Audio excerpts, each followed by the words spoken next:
Hello and welcome to For Your Reference, brought to you now by the generosity and genius of the Council on Library and Information Resources. I'm Robin. I'm Paris. And I'm Joshua. So, Paris, we were recently discussing things to watch on TV, and I suggested to you that you should watch The Eyes of Tammy Faye. Did you? What did you think? Man, Robin, what a mess. Okay. Jim's misuse of ministry funds, the emotional manipulation extra triggered, and the outright deception. I was appalled by their actions, especially from Tammy's perspective. What did y'all think? Yeah, so the reason why I suggested this to you, Jim and Tammy Faye were a big part of the televangelist movement, particularly in South Carolina, and that's where I grew up, so very familiar with them. I think that whole movement started way back in the 60s, but it was a huge deal through the 80s. And it was Jim and Tammy Faye, Baker, Pat Robertson, Oral Roberts, Jerry Falwell, a whole host of others. But Tammy Faye in particular is just a reminder to me that people are way more complicated than they seem sometimes. She was the first person in the 1980s to invite a gay man with AIDS onto her show, and in an attempt to demonstrate that he was a human being deserving of respect, which is not a thing people automatically believed way back in the 80s. Yeah, I haven't seen it yet, but people are more complex than we give them credit for most of the time. At the same time, even a bigoted clock gets the time right twice a day. You ain't wrong. Okay, so, well, left to me, we could spend the entire show brooding over the melodramas of evangelical celebrity culture, but our viewers are in luck, because today we're presenting an interview with one of the more critical observers of evangelical rhetoric we've had the good fortune to come across. This is Reviewer 2.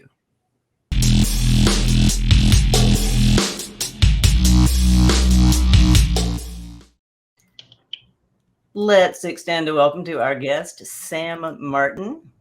She is the Frank and Bethune Church Endowed Chair of Public Affairs in the School of Public Service at Boise State University.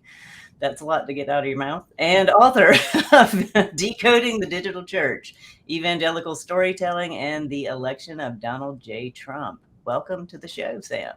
Hi there. I'm so happy to be here, and I enjoyed your conversation about televangelism and Pat Robertson and the Bakers.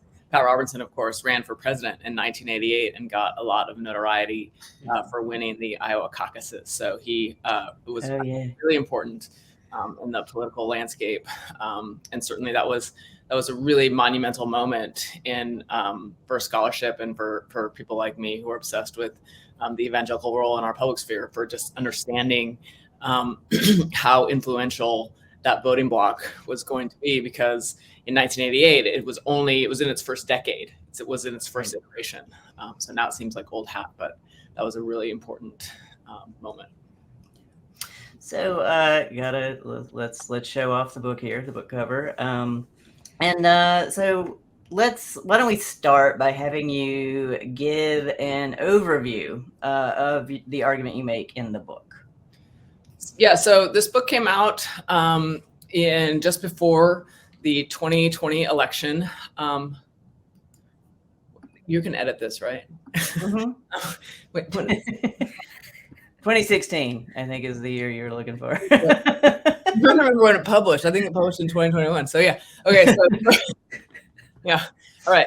Yeah. Okay. So this book, I wrote this book in the aftermath of the 2016 election. It was actually finished being written as that election was happening.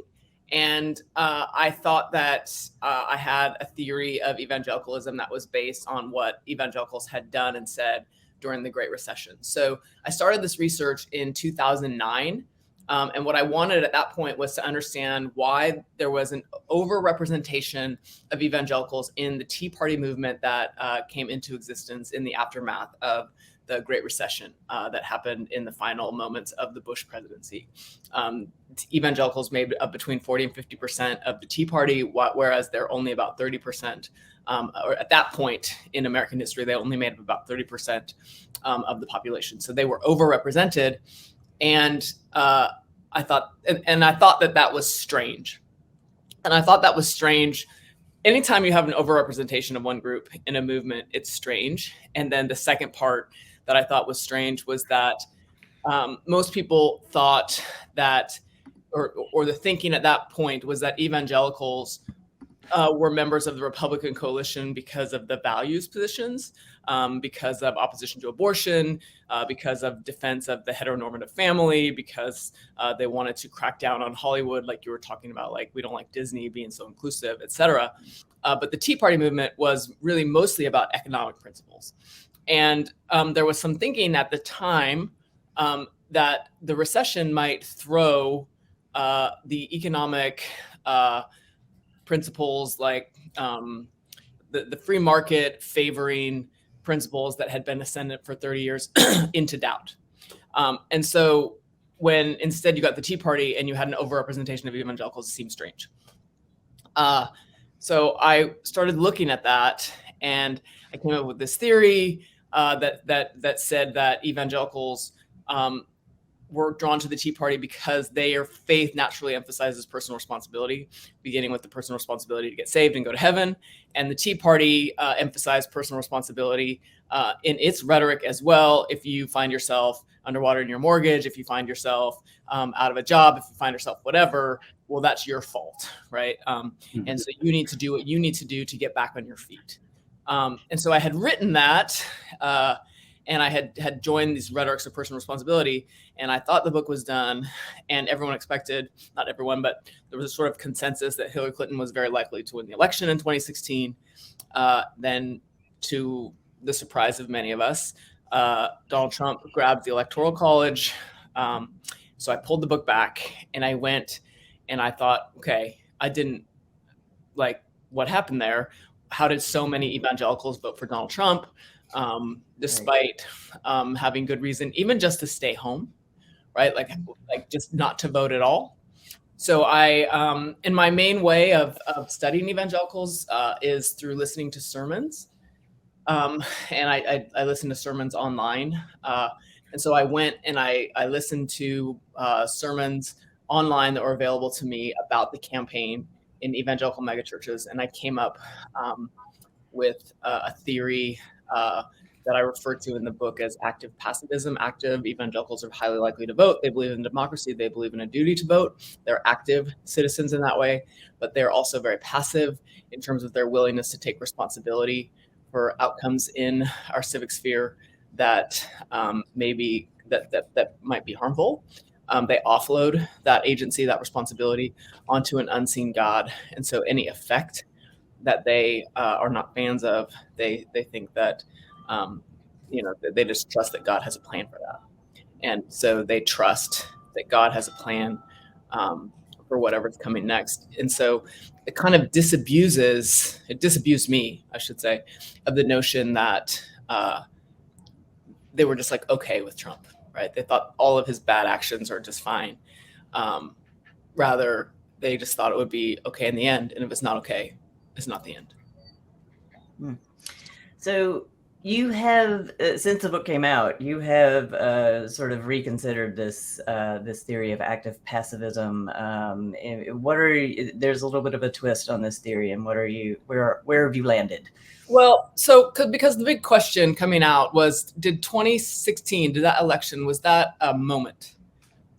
Was there a kind of cognitive dissonance that had to be negotiated for that moment because Clinton and Trump were historically unpopular candidates? It was unprecedented to have two candidates who were so unpopular across the electorate. Hillary Clinton had very high unfavorable ratings. Donald Trump had very high unfavorable ratings. And so to a certain extent, and we could argue if this is a good or a bad thing, but to a certain extent, many voters perceived them to be equally poor choices. And so active passivism is both hard to say, and it describes a kind of momentary dissonance, right? Well, I don't know. It's like, I'm just going to trust that this will work out. And so I started to think about that and look at that. And what I've realized is that a better description, because it has turned out not to be just a moment, right? Mm-hmm. And it goes into issues that have to do with more than just that one campaign. We can look at the way, and to a certain extent, we can even think about how people on the left engage politics, although I think it describes evangelicalism the best. But really what we're talking about is what I think of now as a kind of engaged indifference. And what I mean when I say, so instead of active, we're going to think of engaged, because it allows us to think about more than just voting, but the ways that sometimes people participate, so they're engaged, but we also can be very indifferent to the opinions of the other side, to the activities of the other side, or to the ways that people who don't agree with us are working or being harmed by policies that we are supporting, right? So we're engaged, but we're also indifferent. Yeah, that, and I love that you mentioned cognitive dissonance, because that's what I felt reading your book with some of these things, because we're polarized, sort of primed to think the worst of the ones that we are have a difference of opinion. And one of the things that to me was that just broke my brain for a while was about the stats that you found regarding adoption rates among evangelicals as compared to non-evangelicals, how that sort of shapes, or at least to me, gave different dimensions of what those debates have been historically, both on the left, which has serious problems when it comes to it, but on the right as well, this kind of confusing logic of we adopt children of color and children from other countries, but racism isn't a thing that exists out in the world. Can you talk a little bit more about that relationship between adoption and thinking about racism?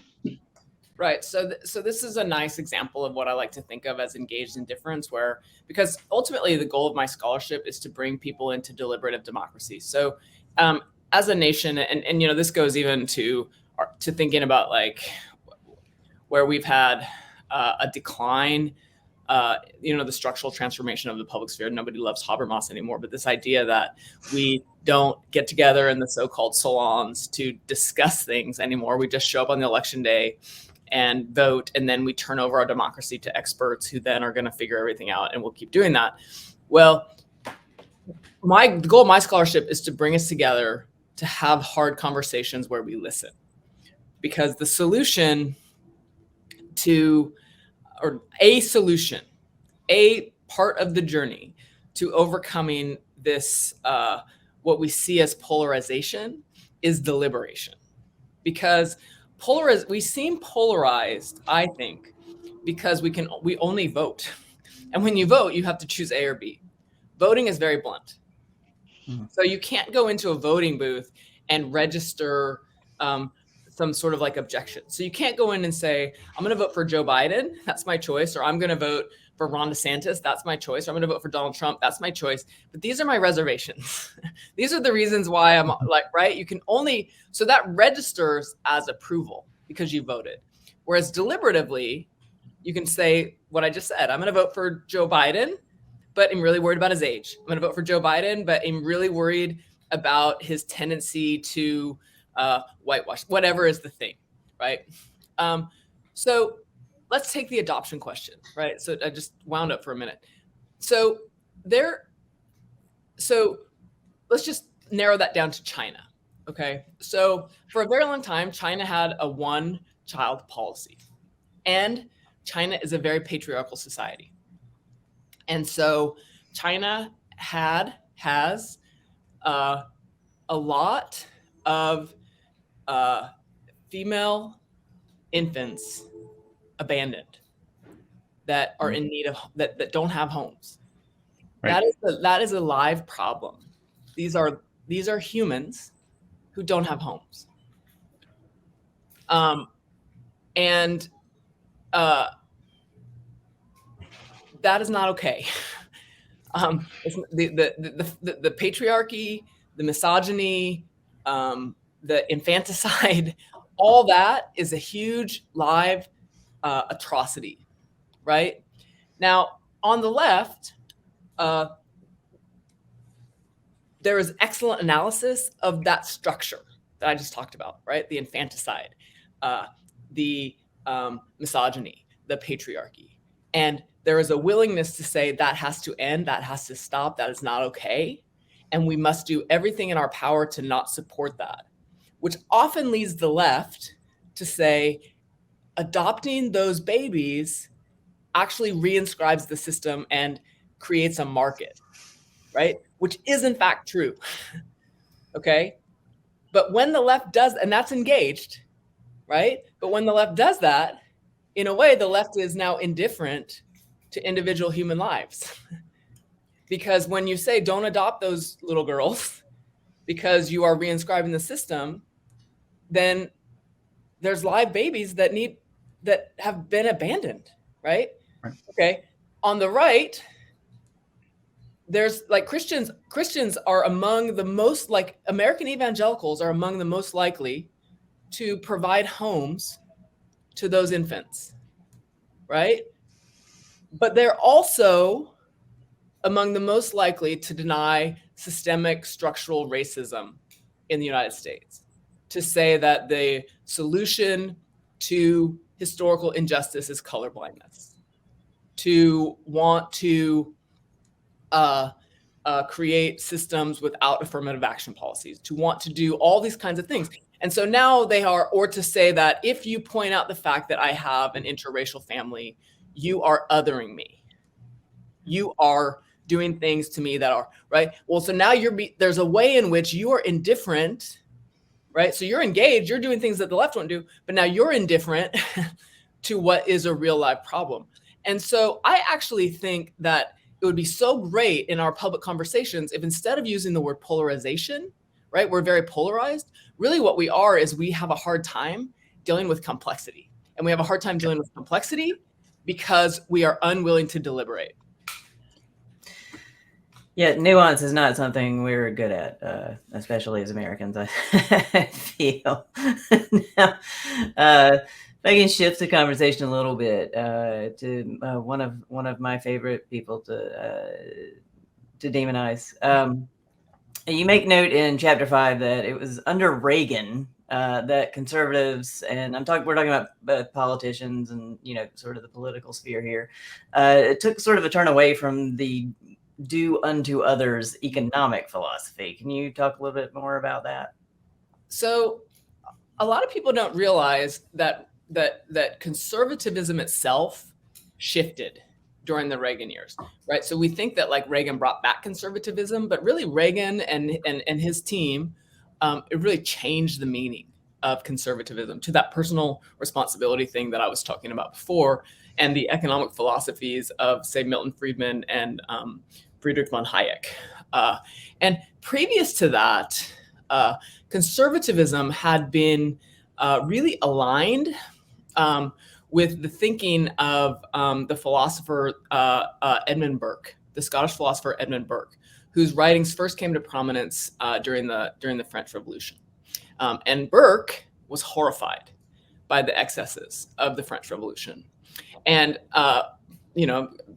the sort of devolving into the guillotine and then into Napoleon. Right, there were ways in which Burke really knew what he was talking about. Yeah, and Burke's philosophy of conservatism was that you can't be reactionary like progressives sometimes are, because you have to have in democracy, there's a requirement for duty. And that duty is to generations past, present, and future. Right? And so so like from a Christian perspective, you might think of that as Jesus's admonition to do unto others as you'd have done unto yourself, but extended across generations. And so you have that kind of social contract. There's a kind of social contract in that. So it's not just like what's best for me or how do I take care of my family, but how do my actions, right? How can I defend liberty or how do I defend whatever, like in service to the people who created this for me and in defense of those who will come after me, even as I am in conversation with and in community with those who are still here, right? That was what conservatism meant. And when Reagan came, that was sort of in a moment when it was conservatives started to think that the most important thing was just liberty. Conservatism equals liberty, the defense of liberty, and my right to self-actualize. And any trampling of that is to deny me my freedom, and so you can't do that, right? And I might choose to serve other people, but I might not. And if you try to make me do that, that's coercion, right? Well, that is not Burkean in any sense. And that is a very modern take on what it means to be a conservative. And my call to conservatives is to reconsider the legacy of their movement, because that again, that idea that there is within conservatism a legacy of duty, that actually would allow for better deliberation, because progressives have a different concept of what it means to serve and to be in conversation and to have a social contract, but they also believe in duty. So again, you can get people to the table to think about how different our conversations during COVID would have been if it would have been like, there is a shared responsibility to defend what it means to have a community, to have a country, to have whatever, right?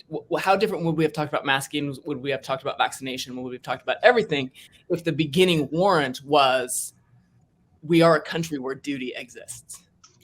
Right.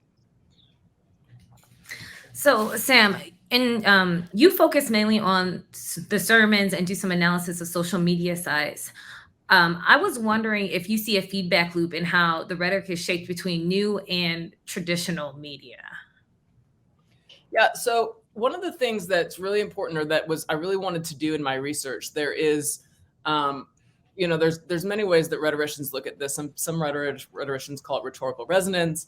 Others, I call it in my book, an esprit de finesse, which goes back to Descartes. It's this idea that things are true because they've always been, and they've always been because they're true. And we know these things because they appear in a multiplicity of places and across conversations.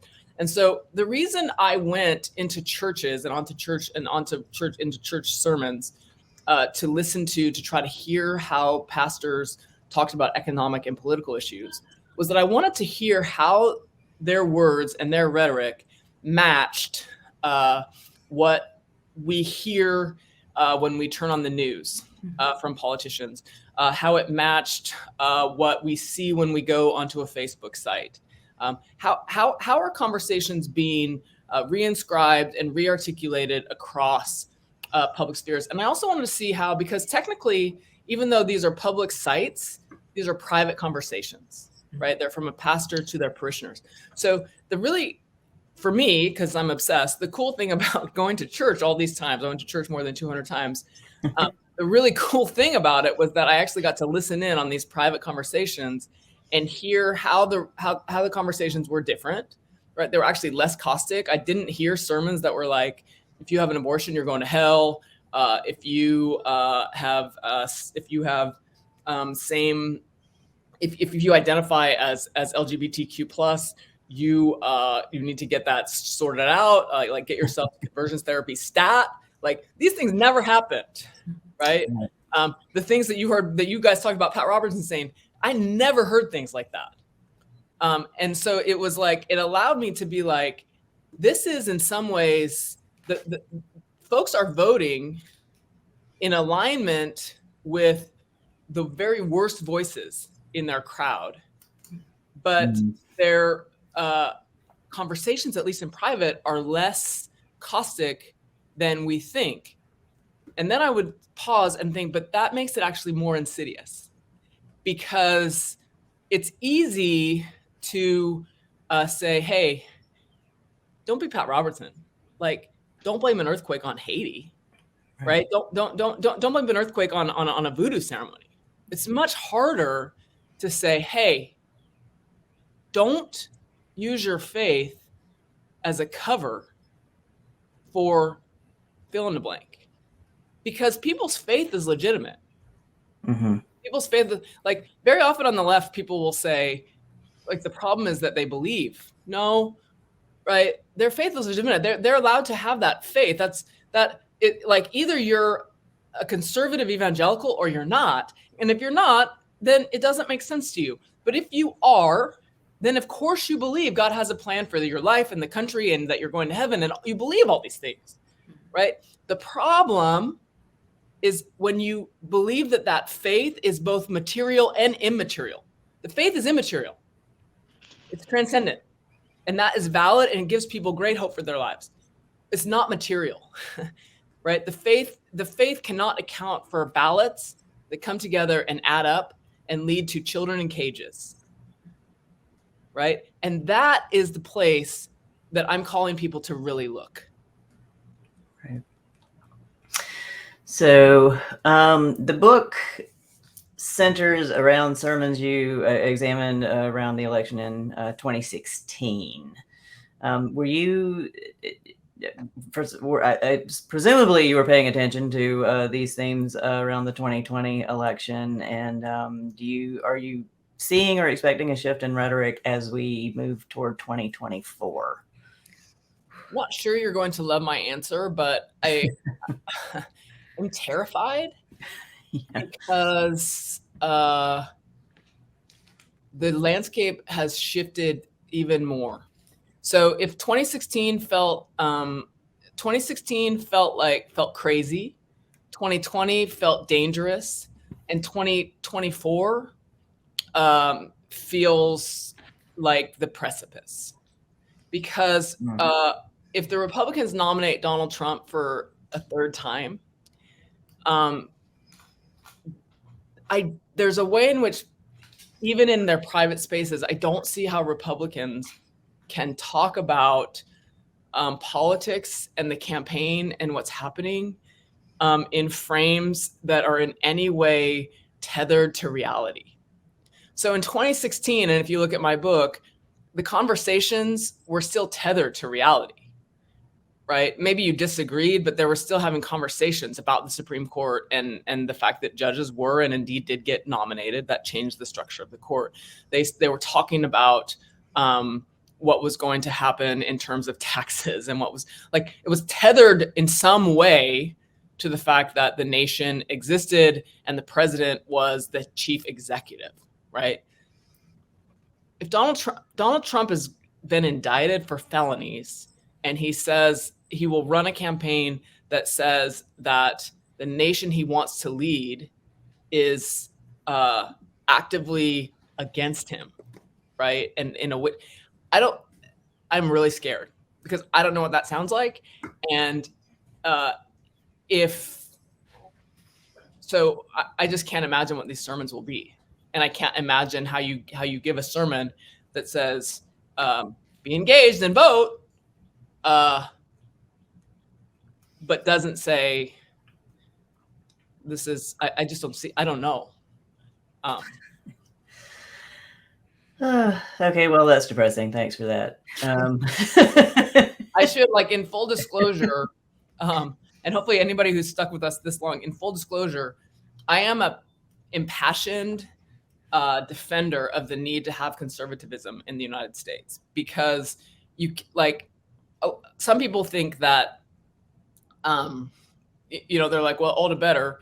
Like, if the Democrats, or this is a moment, like Democrats should be able to leverage this into doing something that is good.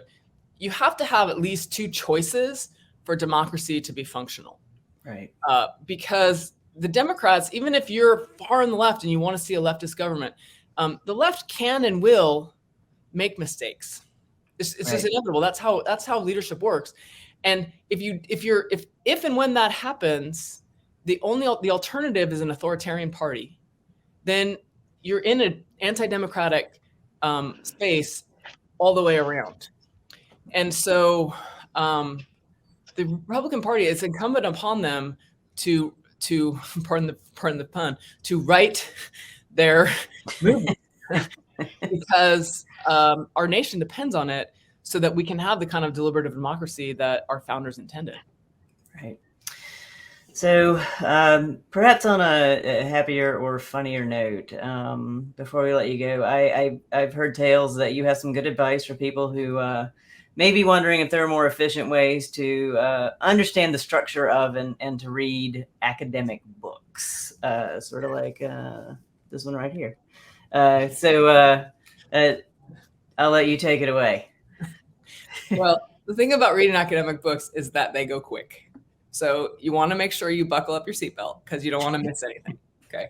So once you have your seatbelt securely fastened, open the book and you're going to see usually what's called an introduction.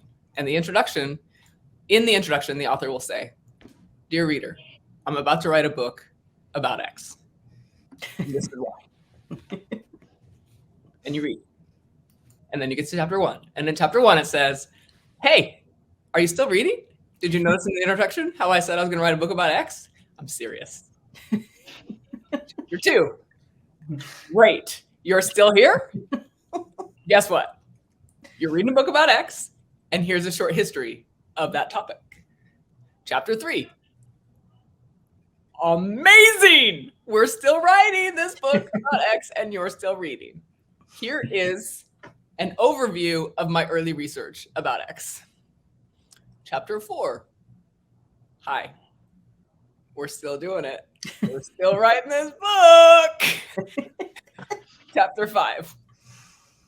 "I don't know if you have ever looked at X really up close, like with a microscope up close, but I'm gonna right now. And by the end of this chapter, you're gonna feel like you have an expertise in X like you've never experienced." Chapter 6. X. "Some people have counterclaims. I'm going to consider those counterclaims and show you why they don't disprove my theory." Conclusion. Dear reader, I don't know if you've realized this, but you have just read a book about X. It has been an amazing journey. X is quite a phenomenon. I hope you, like me, have enjoyed our experience. Go X. The end. Outstanding. Thank you so much for that. And for joining us on the show today. The book, again, is Decoding the Digital Church, Evangelical Storytelling, and the Election of Donald J. Trump. Now we're going to learn a bit more about how to find more information about this topic if you are so interested. And we're going to do that with Joshua and Paris, and check this out.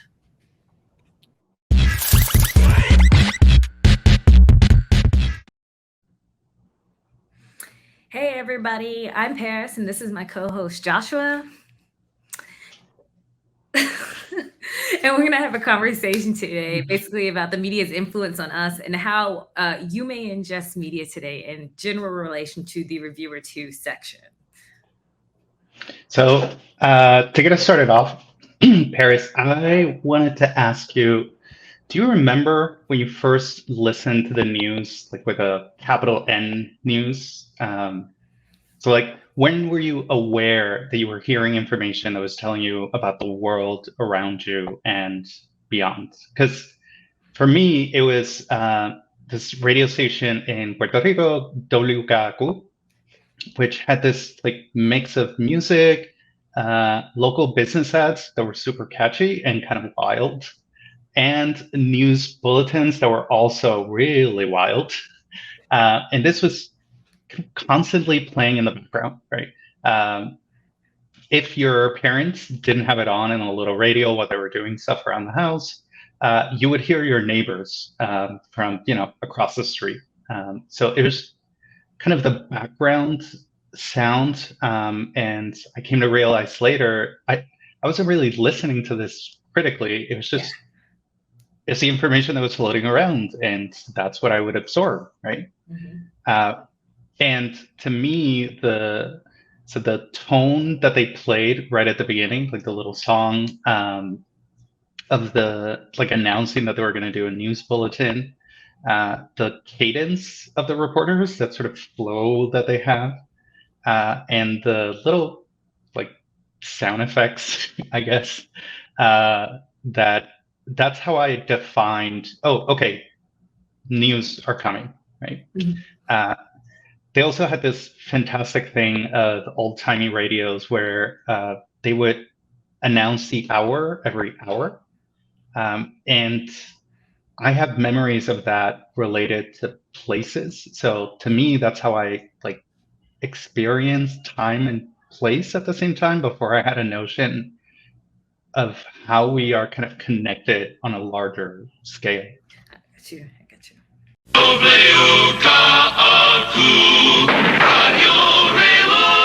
Con el palpitar noticioso 24 horas al día.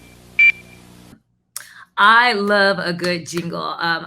My earliest memories were definitely not me critically analyzing any type of news, but on weekends, I would travel to San Antonio to go to church. It was about an hour and some change every single weekend. It's fine. But on the way to choir practice Sunday morning, my grandmother would always have on the radio, and it was always WOAI 1200. And occasionally, I say occasionally, often, Rush Limbaugh was also on, and he was like vomiting in my ear very aggressively as a child. I just remember thinking like, this man's aggressive. I don't particularly know what he's talking about, but it seems wrong because of the way he's presenting it. That was my critical thinking as a child. And I'm sure like my grandmother was doing some and stuff along the way to kind of indicate to me what to agree with. I also remember falling asleep to the news. Like my grandmother would have the newspaper in her lap.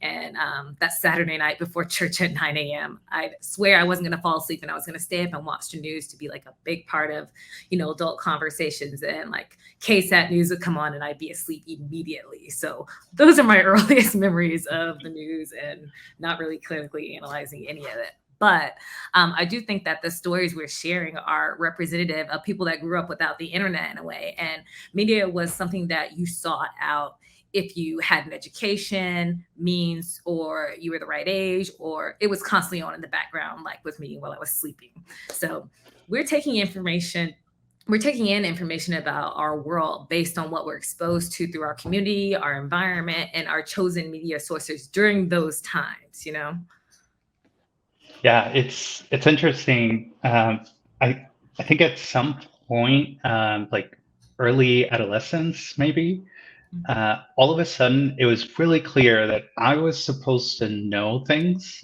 that only happened, or I could only learn about if I was like reading a newspaper every day, or watching the news, or listening to the radio and actually paying attention, not just having it in the background. It was almost like to be an adult, to be a member of the groups that I was a part of, my family, whatever it might be. There was a base level of media consumption that I needed to have. There wasn't, however, a conversation about how to judge what I was listening to. Yeah. So, Rush Limbaugh, if I hadn't thought, oh my God, this person sounds insane, I didn't really have any tools to figure it out, at least not explicitly, right? You always have that thing where your folks trust a reporter, and so you trust a reporter, or your super Christian neighbor listens to this radio station, so you know that this radio station is, super Christian and maybe conservative. Or everywhere you go, you find this newspaper. So you assume that this newspaper is legitimate, right? Because everyone's reading it. And really, that's how I formed my opinions, to call it something, about what I was reading. And it's pretty obvious that those things may or may not apply, but to a lot of people, and to a lot of younger folks, these things are references to things that they don't experience anymore, right?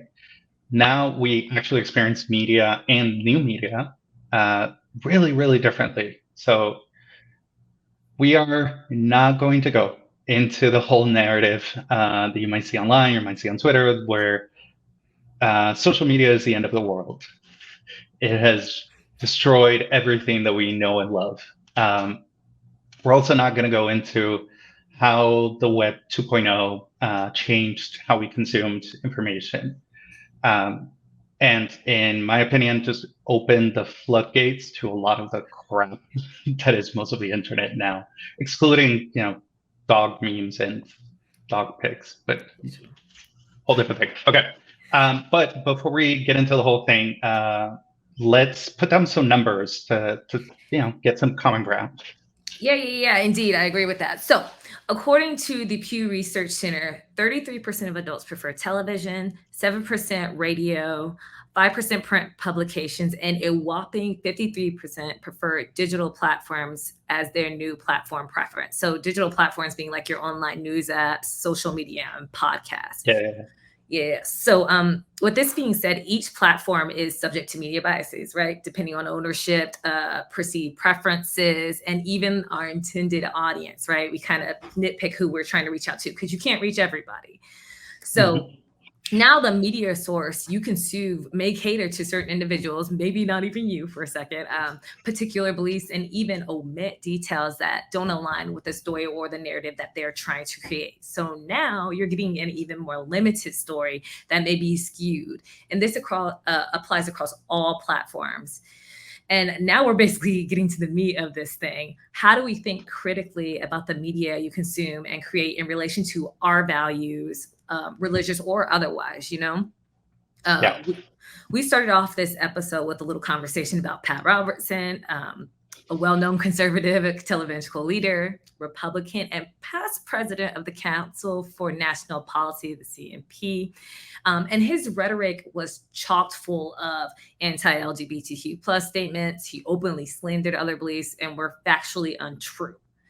Robertson basically showed the faithful that when the facts didn't match your prophecies of terrorist attacks, your candidate winning the elections, and even when the world would end, it was only because we either didn't pray a lot, not enough, or to the wrong gods, right? So Miss Pat loved to predict the future as much as Miss Cleo.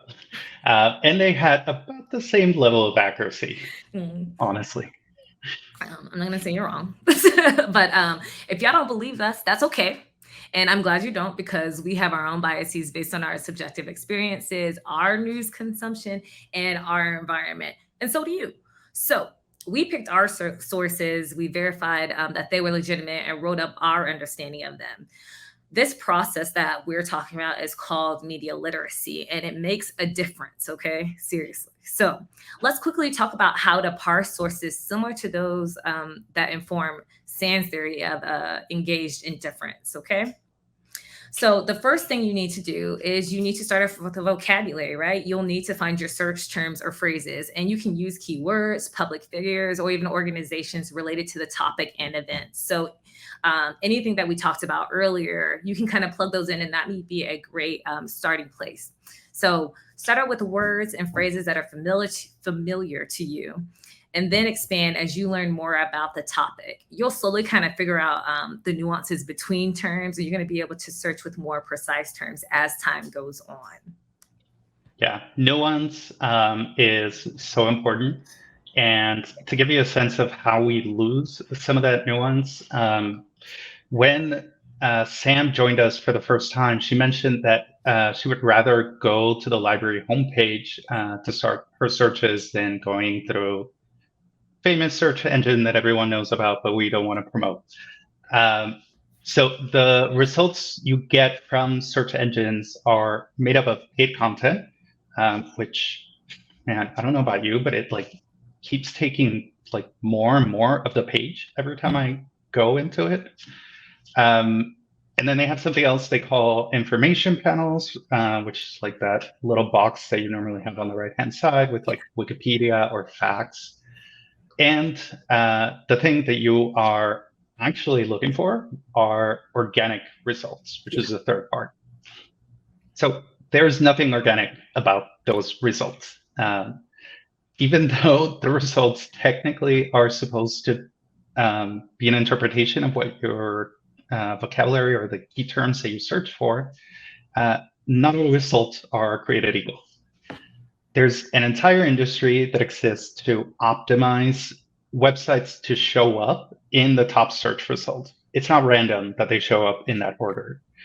And so there's a really important reason why you want to show up as close to the top as you can. And it's because those top results get clicked on more than 30% of the time for a search.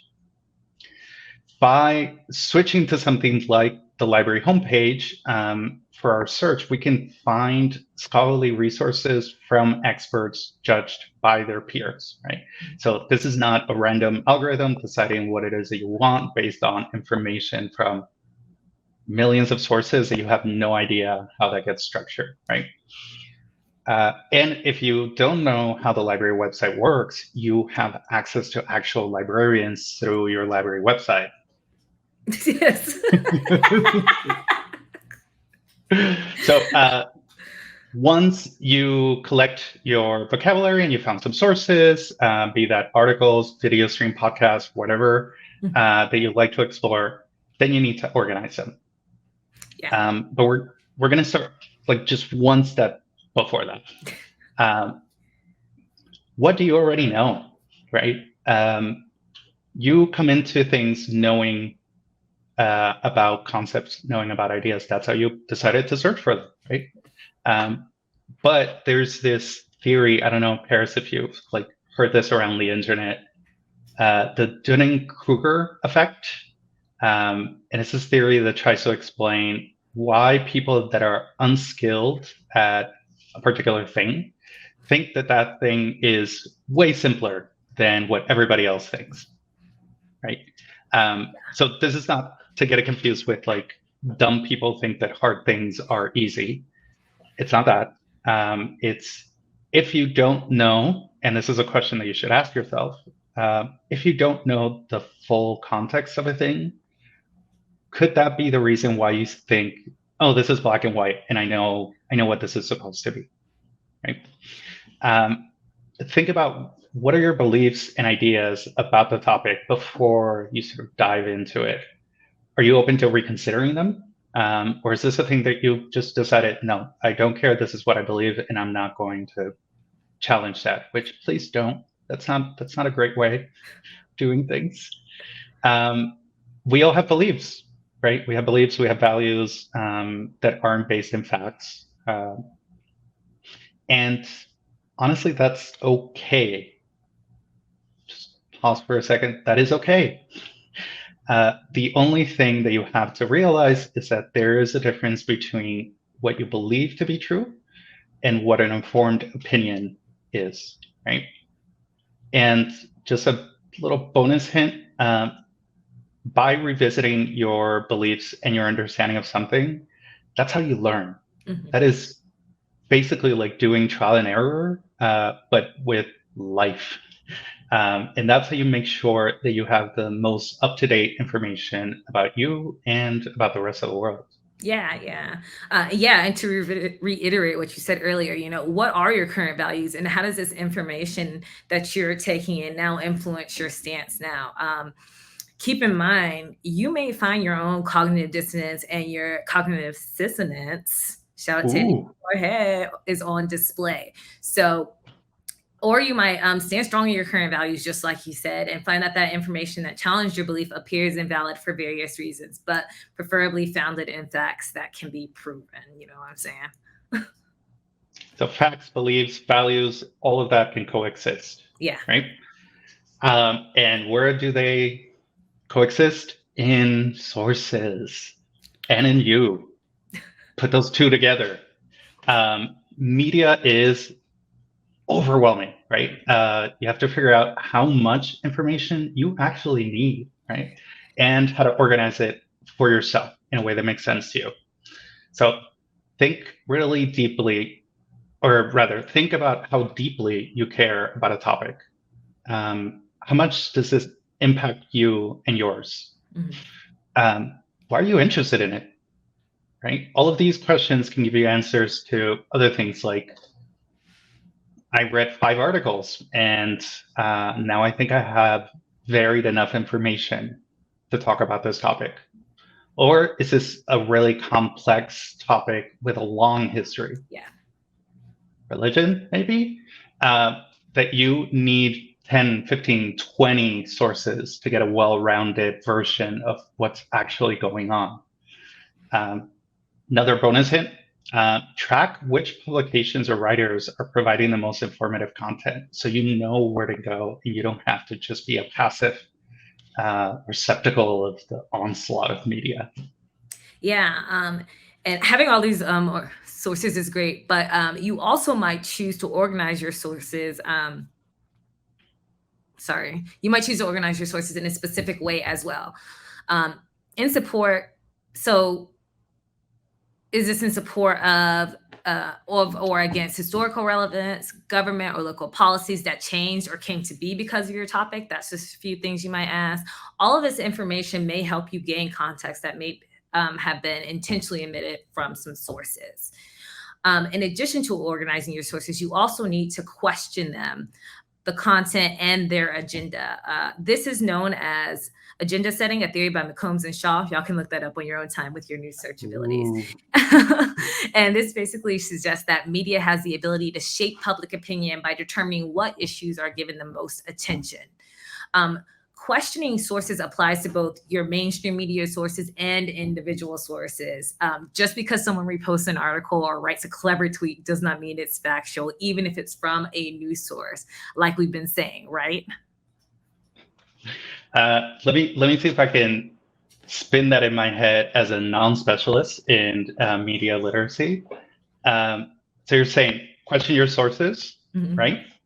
And you're saying publish content, whether it's articles, news scripts, Facebook, or Instagram lives, that's like a organized ideas that are telling a story or a narrative, right? Yeah. Okay, cool. Yeah, I'm getting there. I think I got this. So an important thing to keep in mind is people make mistakes, right? Yeah. Not everything is ill-intentioned. Or they could misunderstand something, right? It happens, we all do it. But you also have to think about the reasons the writer, the publisher, whoever it might be, what reasons do they have for creating what you are consuming, right? Right. So ask yourself, what's their motivation for writing this? How are they getting paid? Hopefully they're getting paid. Or who do they work for? Who is paying for them? Do they consider opposing viewpoints and offer sources for their statements? Also, is one source saying things that are radically different from other sources? And why could that be? Not every person that thinks completely differently is revolutionary. Sometimes it's just an outlier that doesn't make sense. Another bonus hint, talking about outliers that don't make any sense. Conspiracies can only last so long before someone spills it, right? Conspiracy theories are rampant, but conspiracies themselves, not so much. If in doubt, consider how many conspirators it would take to carry out the plan. And then how likely is it that all of those people would keep quiet about it for years, decades?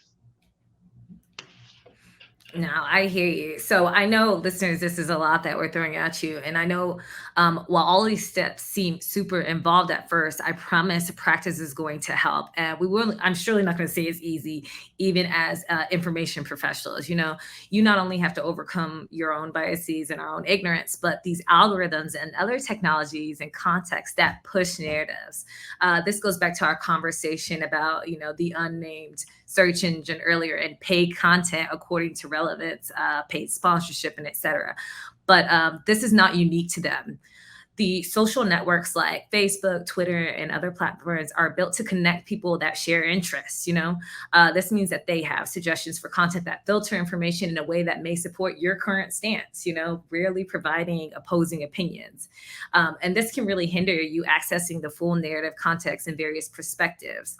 Long story, basically, you have to intentionally seek out opposing views to get the full picture sometimes, Unless it's that slightly racist uncle that retweets everything they see. We all have one. Yeah, that you're like, all right. So just to keep it catchy, rinse and repeat. The onslaught of information from new and traditional media does have some benefits. You don't have to settle for what you learned the first time around. Staying informed really means revisiting the ideas and concepts you've learned about to help update and also to deepen what you know on a subject. Yeah. All right. So finally, when you've sufficiently researched your topic using the steps and the processes that we mentioned above, you might actually feel a call to action. This can be sharing an article you found with peers, sharing an opinion through Twitter, or responding to a post. This also counts in that. All these are ways you can participate in the journalism process. However, I just want to make this clear. You are responsible for your content. This is why media literacy is so important. It's not just about being right, but empathizing with different perspectives, recognizing that there might not be an obvious solution, and accepting you might need more information in order to contribute responsibly.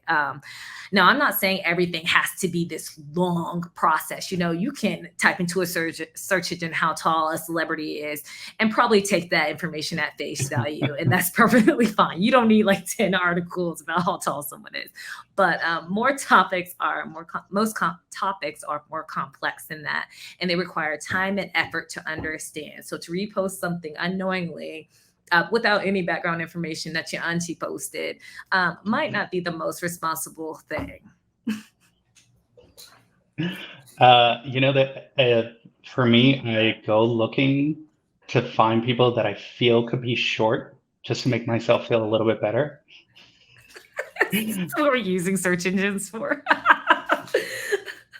All of the technology that we have at our disposal. Serves a purpose. Yeah. So in an ideal world, we would have all of the time to sit down and do these steps before posting, before retweeting, before liking, before DMing, before just kind of any interaction. Since that's normally not the case for all of us, remember that if you haven't gone through these steps, you might not know the full story. Right? And that's okay if you're posting, my favorite part of the internet, dog pics. It's a whole nother story if it involves large swaths of people, places, or things. And an even bigger consideration if it's about people that A, can't respond, and B, are considered weird, unimportant, or less than other groups of people. And so bonus hint here, you don't need to guess who those people might be, those weird, unimportant, or less than others. People are generally very good at saying how they would like to be treated and how they would like to interact. If in doubt, ask. If you're told no, to not. Leave people alone that want to be left alone, and try and have a civil conversation every single time. Again, if in doubt, ask. Real talk. All right. So I know we've given y'all a lot to think about, but we hope that these guidelines will kind of aid you in becoming media literate and help you process the incessant messages being thrown at us daily. Again, I'm Paris Whalen, and this is Joshua Baca, or Steve Buckle, and this has been the Check This Out segment. And now it's time for...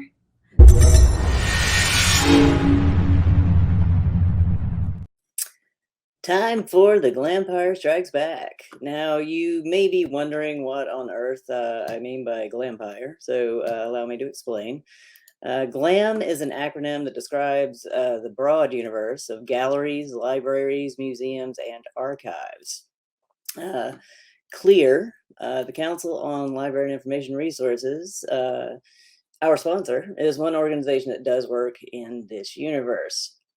CLEAR fosters collaboration, among libraries, cultural institutions, and communities of higher learning in cross-disciplinary intellectual leadership, strategic programs, and professional development opportunities. We're going to be using this segment every so often to highlight the work of GLAMs and related institutions and their pursuit, support, and defense of public policy and the broader public interest. So today, I want to highlight something from the American Library Association called the Library Bill of Rights. I won't read all of it to you, but you can find more about it by using your favorite search engine or the ALA website at ala.org.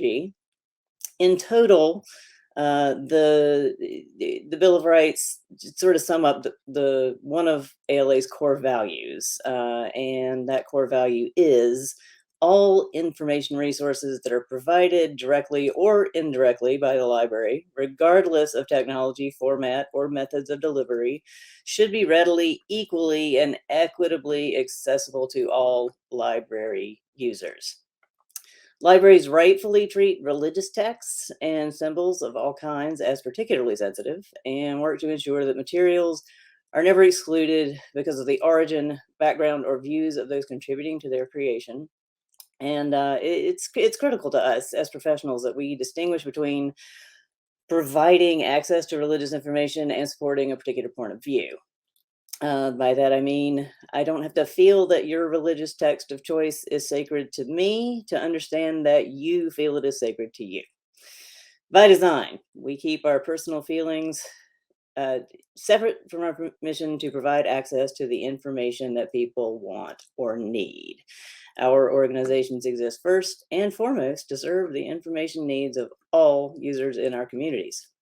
All in all, navigating these complexities is no easy task. So next time you get a chance, please thank your friendly neighborhood librarian for the work that they are doing for you and your community. All right, y'all. That brings us to the end of our show. Do you all have any comments before we wrap up today? I have two. I will say that while I was watching the Tammy Faye Tears biography, whatever it's called, I can't remember the name of it now. Yes. I once they mentioned Salem Media Group, just because I am the media literacy librarian, I just I honed in on that. And if y'all have time, I would love for y'all to go check that out and follow that, especially its involvement with conservative evangelical rhetoric.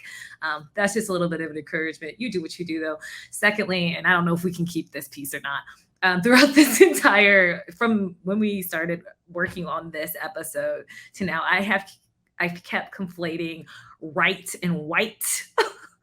And every time it came up, I was like, this is getting the joke in my head was just this is just about right. So, it just and maybe that's something we can explore in more detail in a different episode.